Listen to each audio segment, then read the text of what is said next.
عثمان غنی اللہ تعالیٰ کی شان ہے، ان کا یہ مرتبہ بھی ہے کہ صحابہ کرام میں سے عثمان غنی کو یہ مقام حاصل ہے کہ آپ ایک رات میں سارا ہی قرآن شریف ختم فرماتے تھے، ایک شب نماز عشاء کے بعد سید عالم علیہ السلام کی یہ عظیم المرتبت صحابی ایک رات میں قرآن پاک ختم فرما دیتے۔ یہ حضرت کا مرتبہ ہے عثمان غنی کا، یہ تو ان کا معمول ہے نا، اور میرے آقا کا کیا معمول ہے، حضور کا کیا معمول ہے، جن کا آرام کرنا بھی عبادت ہے۔ نبی پاک علیہ السلام کا خواب گاہ ناز میں لیٹنا بھی عبادت ہے، ایسی عبادت ہے کہ قدسی بھی ایسی عبادت نہیں کر سکتے۔ خدا کی خدائی میں کوئی عبادت بھی یہاں نہیں پہنچتی جہاں میرے آقا کا آرام کرنا پہنچتا۔ اور حضور کا کیا مقام، کیا ذکر خیر ہے۔ غزوہ تبوک نبی رحمت علیہ السلام نے اعلان فرمایا کہ ہم جہاد پہ جا رہے ہیں، مجاہدین کی خدمت کے لیے جو کچھ ہو سکے پیش کر دو۔ بٹ پھر کیا تھا، ایک خیرات کا نہ ختم ہونے والا سلسلہ شروع ہو گیا، ادھر سے گلیاں بھری ہوئی آ رہی ہیں، حضور کے غلام جو کچھ ہو سکتا ہے گٹھڑیاں باندھ کر حضور کی بارگاہ میں لا رہے ہیں، اور یہاں تک کہ بعض کے پاس کھجوروں کے تھیلے نہیں تھے، کچھ کھجوریں تھیں، وہ چلو بھر کر کھجوریں لے کے آ رہے ہیں۔ یہ حدیثی کی تفصیلات ہیں۔ تو دیکھا حضرت سیدنا عثمان غنی رضی اللہ تعالی عنہ، آپ کی ساری اس خیرات کا ذکر اس کتاب میں ہے، لیکن موضوع سے علیحدہ بات ہے، صرف اختصار سے اتنی بات عرض کرتا ہوں کہ حضرت عثمان غنی چاندی کی اشرفیاں لے کر جناب محترم کپڑے میں باندھ کر حضور کی خدمت میں آ کر ڈھیر لگا دیتے ہیں۔ حضور نے اپنی جھولی میں ڈالی۔ خدا را تھوڑا سا توجہ کریں، ساری دنیا تو وہ ہے جو میرے آقا کے سامنے جھولی پھیلاتی ہے خیرات کے لیے۔ میں یہ تو ہرگز نہیں کہتا کہ حضور نے اب عثمان غنی کے سامنے جھولی پھیلا، ایسا نہیں ہے، انہوں نے رکھ دی تو حضور نے ان کو اپنی جھولی میں لیا اور اشرفیوں کو الٹ پلٹ کر دیکھ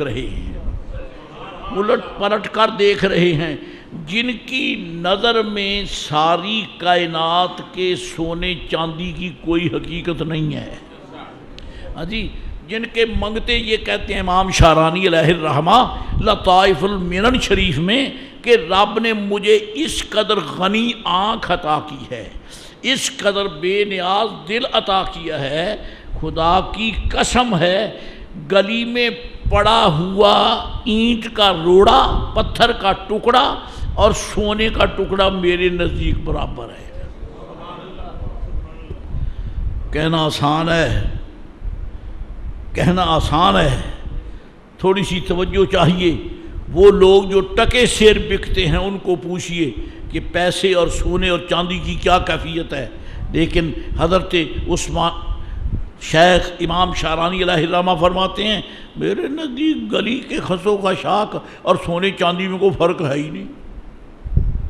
فرماتے واللہ میرا سب کچھ لٹ جائے مجھے کوئی غم نہیں، ساری دنیا کے خزانے مل جائیں کوئی خوشی نہیں، سبحان اللہ، آپ کی طرف سے پھر بھی نہیں، کیونکہ یہ ایسی حقیقت ہے جس کو تولنے کے لیے عقل نہ آپ کے پاس ہے نہ میرے پاس ہے جی، اتنا بڑا وزن۔ فرمایا کائنات کے خزانے مجھے مل جائیں کوئی خوشی نہیں، اور میرا سب کچھ کوئی لوٹ کے لے جائے تو کوئی غم نہیں. کیوں؟ غم تو تب ہو کہ جب کچھ میرا ہو. میرا کچھ ہے ہی نہیں، میرا کچھ ہے ہی نہیں. جب ہو تو مجھے غم ہو. وہ لے گیا، جو لے گیا وہ میرا ہے ہی نہیں، وہ ہے ہی اسی کا. آخر تیرا بھی تو کچھ ہوگا نا. تو پھر اس کو تو محبت والے سمجھتے ہیں کہ جس کا خدا و مصطفیٰ ہو اسے کسی اور کی ضرورت ہے ہی نہیں.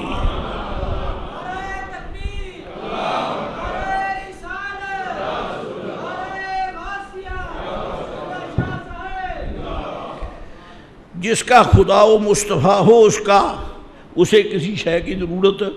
اور وہ کون ہے؟ امام شارانی کو تو ٹکڑا ملا ہے. اس خزانے کا تاجدار صدیق اکبر ہے.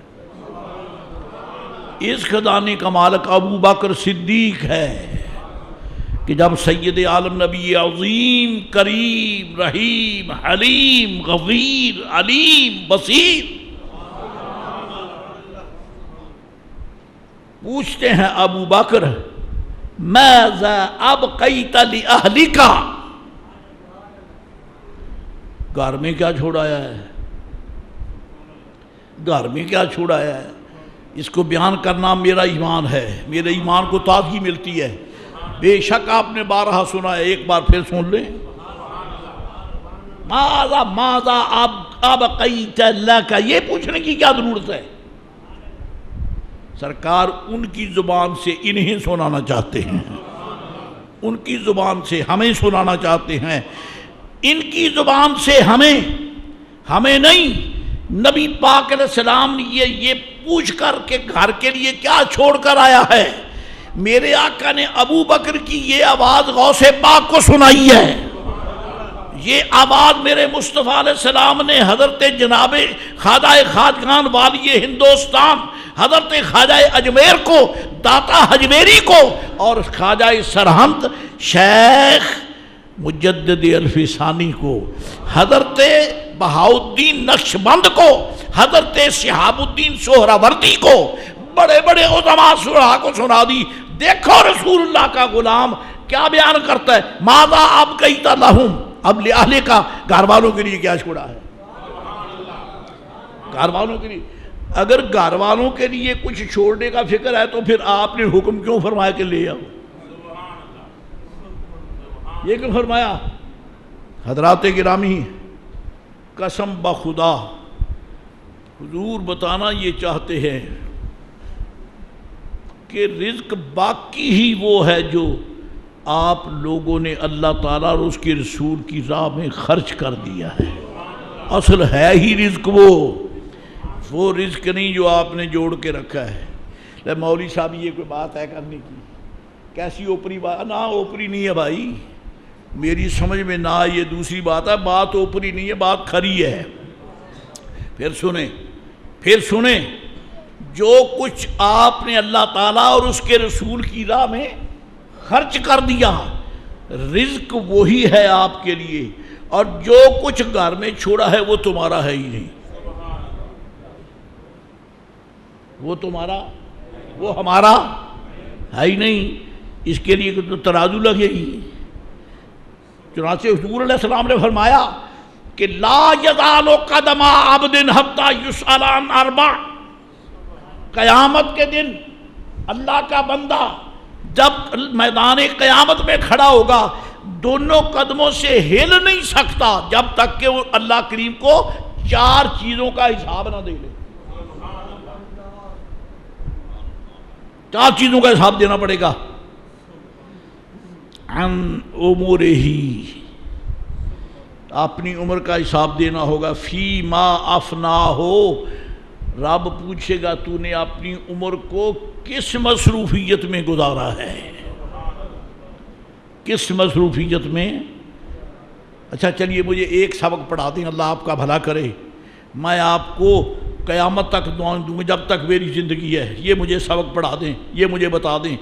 آج صبح نماز فجر سے لے کر مسجد شریف میں آنے تک ایک تو وہ ٹائم وہ ہے جو آپ نے گزارا، ٹھیک ہے، اور ایک وہ ہے جو چند لمحے اب آئے اور آپ یہاں گزار رہے ہیں، اس سے پوچھ کر بتا دیں کہ دل کن لمحوں پہ مطمئن ہے۔ اپنے دل سے پوچھ کر بتا دیں کہ وہ 6 7 8 گھنٹے جو بال بچے میں گزارے، جو کاروبار میں گزارے، جو جانے آنے میں گزارے، وہ کتنے قیمتی ہیں، اور جو مالک کے دروازے پر چند لمحے گزارے ہیں ان کا مقام کیا ہے۔ میں فیصلہ نہیں کر سکتا، میرے پاس علم ہی نہیں ہے، علم آپ کے پاس ہے۔ آپ مجھے بتائیں، اپنے دل سے پوچھ کر بتائیں، یہ بھی خدا کا مفتی ہے، یہ بھی خدا کا مفتی ہے اس تفت قلبہ کا۔ میرے آقا فرماتے ہیں اپنے دل سے فتویٰ پوچھ لیا کرو، پوچھو اپنے دل سے۔ وہ 8 گھنٹے جو ہیں ان کی قیمت کیا ہے، اور یہ 8 سیکنڈ، 8 منٹ، 15 منٹ، آدھ گھنٹہ، 1 گھنٹہ، ان کی قدر کیا ہے۔ دل سے پوچھو کہ تمہارے پاس کون سا وزنی مقام ہے۔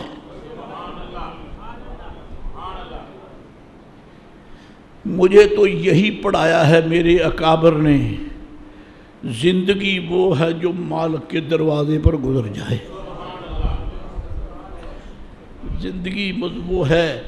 ایک صوفی بزرگ سے پوچھا گیا، جناب آپ بتائیں آپ کی کیا عمر ہے؟ آپ کی عمر کتنی ہے؟ فرمایا 2 سال۔ بابا بڈھا کتنی عمر آپ کی؟ فرمایا 2 سال۔ اب اللہ کے بندے کے اشارے کون سمجھے جی؟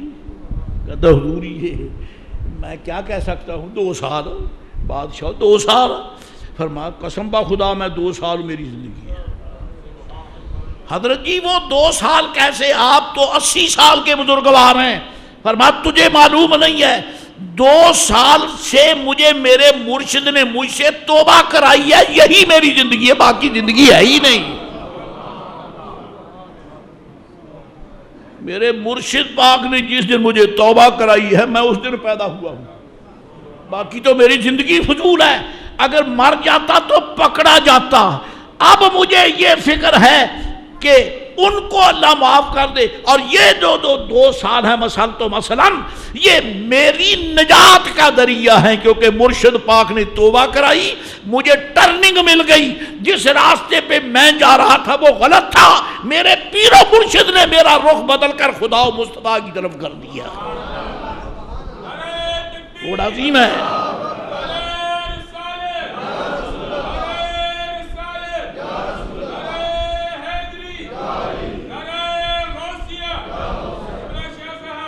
فرمایا لا یزال قدم عبد